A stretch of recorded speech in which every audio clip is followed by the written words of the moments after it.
Real questions, real answers for real life. Come on in and pull up a chair. You're at 1850 Main Street with Michael DelGiorno and David Zanotti.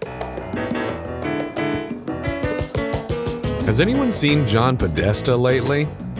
Doesn't seem like it. So there's a question I can't get off my mind, and that is, where in the world is John Podesta? I was going to say, because if it's Where's Waldo, it's just down the street. As you know, where's Carmen Sandiego? I mean, you can right now go and do an internet search and just type in the question, where's John Podesta? And nobody seems to have heard from John for a year. Almost, in fact, it's more than a year. It's about a year and 2 weeks.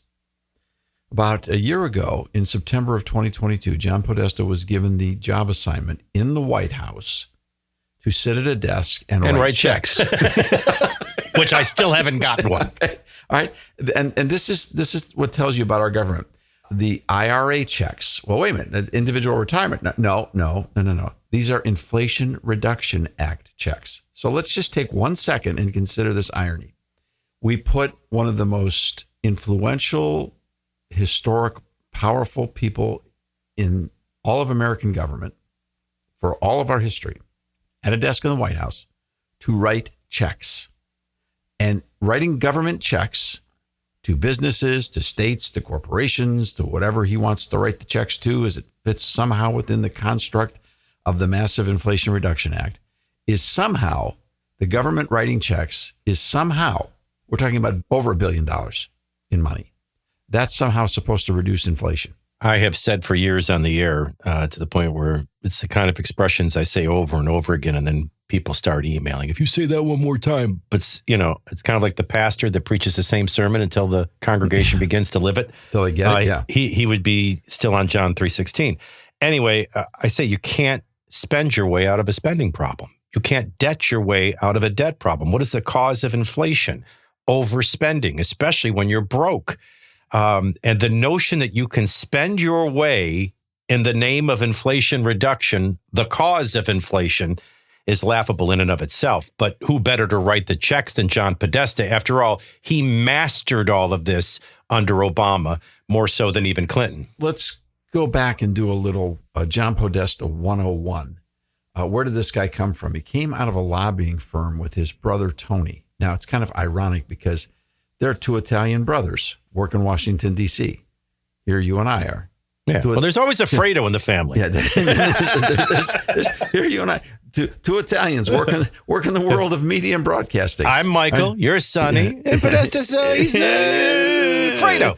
Okay. So, So I'm sure when he hears that, he's not going to be happy. No, man. It's not going to go well. Soros will be going, why are you so upset? I know what they're saying. Yeah. So Podesta came out of a lobbying firm. His brother's a lawyer. Podesta came out of a lobbying firm in Washington, D.C., a very powerful lobbying firm. And he got connected with the Clinton administration. And in the end of it, he was running Bill Clinton's White House. Okay. Then he was out of power. And while he was out of power during the Bush administration in 2003, he founded the most influential think tank in Washington, D.C., called the Center for American Progress. And he co-founded it proudly. I mean, when all else fails, check Wikipedia, with George Soros, right there in plain sight, before Glenn Beck ever talked about it on television. Soros and John Podesta founded a think tank in Washington, D.C., and that became the fundamental vehicle by which George Soros began to move his open societies, radically restructuring economies and worldwide global influence. He began, that's his platform for influencing America from 2003. So now that's 20 years ago. And it went from zero to like $1 gazillion, and the most influential organization in the administrative state of the United States is Podesta and Soros. It has been from the beginning. So he started with Bill Clinton. He ran Hillary Clinton's campaign. He was in and running the Obama administration, back in the White House in the Obama administration. And now he's back running the IRA check writing process in the White House for Biden. This guy's been president of the United States longer than any other president in history. Yeah, and to give you an idea of the power of this guy, and this is lost on everyone concerning the previous election. The thought was Joe Biden was dead, completely out of it. What was it? 4th in Iowa, 7th in New Hampshire. Nobody saw the deal that was cut in South Carolina coming. Kamala was the Clinton apparatus's choice, and she was so unlikable and really the first to fall. Yeah. And so what was going to happen, this is what everybody forgets in modern history, was Bernie Sanders was going to get the nomination again. And that's when they went and cut the deal. And who did they go with? Kamala Harris of the Clinton apparatus and Joe Biden of the Obama apparatus. And they unite them together. The ultimate insider play inside, in an outsider election to go against Donald Trump and then run Biden in a basement and win. But only John Podesta could have pulled off that marriage, because you know as well as I do that the Biden people and the Clinton people do not get along unless the guy who's above both of them is really orchestrating the show. John Podesta is everything. And I'm going to cut right to the chase and say, if you think he's missing, trust me, he's not. And he's busy doing something. This guy is never absent unless the Republicans get the office. Trust me, he's at the helm. He's up to something. So I know that the answer is, when I ask this question from you, I know what you're going to say, and you're already all over it. I mean, you're over it.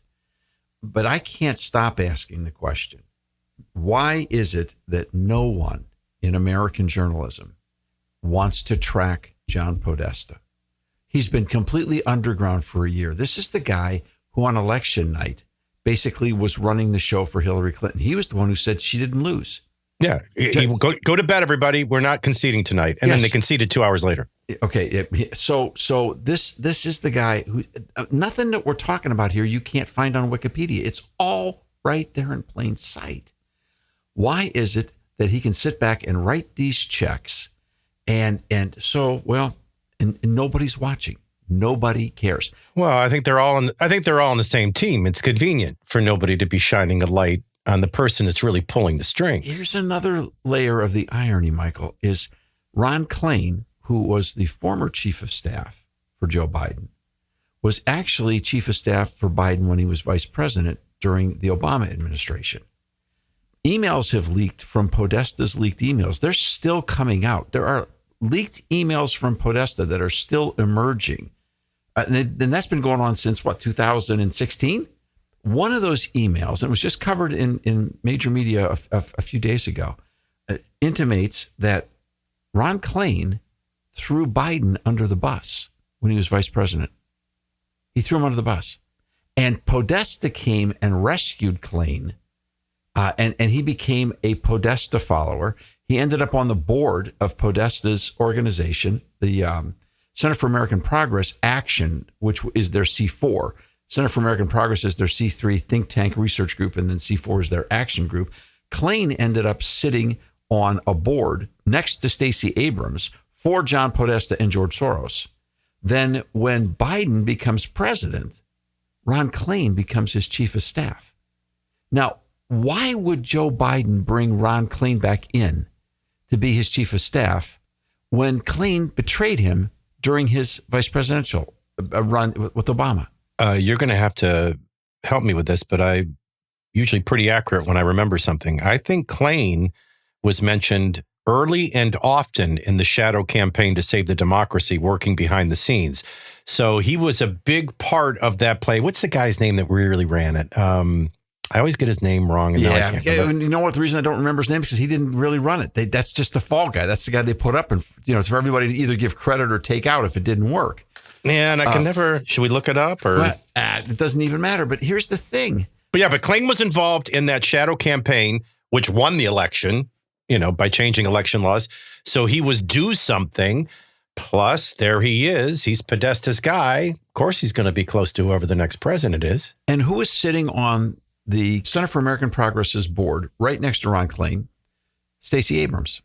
So this is the stuff. Now, again, we're not making this up. All you got to do is spend some time on the internet. It's all there from mainstream media sources. But just in case people didn't listen to us when we were on the radio together, don't forget, when Stacey Abrams wasn't running for governor, she was pivotal in the shadow campaign that saved the democracy. They got him those last 2 seats. Yeah. And by the way, we don't make light of her. She's a Yale graduate. She's just a much better operative than she is a candidate. And she is prone to gaffe as a candidate. And she did in her second gubernatorial race. But yeah, she's the one that delivered the last 2 Senate seats that gave them control of the Senate as well as the White House. So where's the connection? Where's all this going? Well, everyone right now is watching this strange dance going on among Democrat circles. And as much as I'm committed to Article 1, you know that. Article 1 is the heartbeat of everything that we do in public policy at the American Policy Roundtable and has been for over 40 years. The idea that what happens in Congress is more important than what happens in the White House. And that's always true. The problem is that the progressive left knows that very, very well. And they love to watch conservatives chasing their tails over the presidency while the progressives own the Congress. And I'm not really sure that the Republican Party has figured it out yet, but in any case... They should have during the Clinton administration. You would think so. I mean, this has been going on since World War II. Right. You'd think they would have figured this out by now. But in any case, what we've really got to look at is what is happening that John Podesta is orchestrating. What is happening that George Soros or his son Alex is coordinating? We're seeing all these things. Now all of a sudden Biden's too old. Now all of a sudden there's op-ed pieces coming out saying he's too old. It's time for him to resign. You got major players as bringing this stuff to the table. Are those trial balloons? Is that, are those gas balloons? I mean, what is this? What is going on? And the bellwether is always, where is Podesta? Michael began in talk radio over 30 years ago. David has been working in the field of public policy and media for over 40 years. They've been around and seen a lot. To learn more about Michael and David, visit 1850mainstreet.com.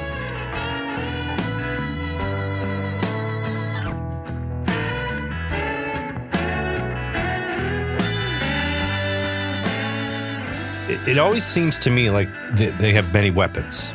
So many tricks up their sleeve. They've got a plan for no matter what happens, which is very wise. That's great generalship. My biggest question is, what is the relationship with Gavin Newsom and John Podesta? Is Gavin Newsom a Podesta guy? Because as you know, these West Coast guys, they run alone. This guy came up as a mayor of San Francisco. He's the one that went outside in front of his mayor's office and just started breaking the law, issuing gay marriage licenses. And of course, it led all the way to the Supreme Court and all the way to same-sex marriage. But he's always been kind of a loner, as often can be the case, like Jerry Brown, these West Coast guys. But I don't know that there's anybody in the party that Podesta doesn't have his fingers in, because when it comes to power, it's Podesta. When it comes to money, it's Soros.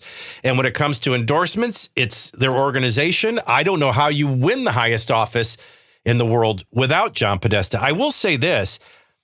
Everything that we've cited that was vintage Podesta in all the previous negotiations, nobody was following him then either. Nobody in talk radio was talking about him other than us. Nobody on television ever talked about him. You never saw Fox doing pieces on him. You mentioned Glenn Beck with George Soros, but I don't know that I've heard Glenn cover Podesta. So I just have the sneaking suspicion he's there wielding all his weapons, and it's sure looking more and more like Joe Biden's on his way out and somebody's on their way in. I suspect it's Gavin Newsom. I don't know that equals Podesta's on his way out. He's never been out before when the Democrats are in power. All right, so I just did a internet search, Gavin Newsom, John Podesta, and guess what comes up? Please let me swallow first. Okay, go ahead. Nothing. Nothing? Oh, really? Nothing. So the mystery continues.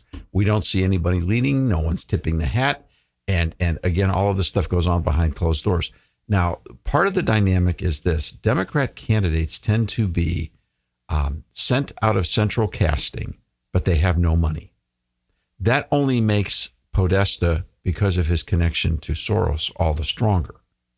Now, the question is Soros, who is way up there in years, in his 90s, is Soros fading from the scene? And that evidently is happening because suddenly we're seeing now that Alex Soros, his son, is claiming to be in charge. That seems to be the narrative that we're getting from the media. And Alex delivered a treatise the other day, which went completely unnoticed. It's amazing to me, Michael. This stuff they issue these things. They appear in one or two media sources, and it's almost like they do it just to say, well, I told you what I was doing.